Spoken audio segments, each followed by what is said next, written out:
Tarixda ko'pgina qo'rqinchli qiynoq jazolar bo'lgan. Bugun sizlar bilan birgalikda Brazen Bull, ya'ni shafqatsiz boqa haqida gaplashamiz.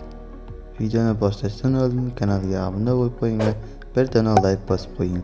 Qani bo'lmasam ketdik. Brazen Bull qadimgi Yunonistonda ishlatilgan qiynoq qurilmasi. Brazen Bull buqa shaklida katta metall bo'lib, uning ichiga jazoga tortilgan odam solingan va tagida olov yoqilgan. Olovga odam asta-sekin kuyib o'lardi. Qurilmaning ichidan chiqqan ovoz xuddi buqaning ovoziga o'xshagan.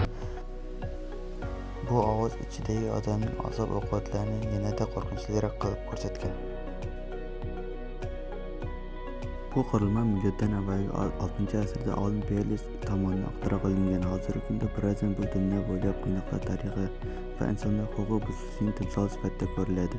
Brazen Bull kabi qurilma insoniyat tarixidagi eng qorong'u va azobli davrlarni eslatadi.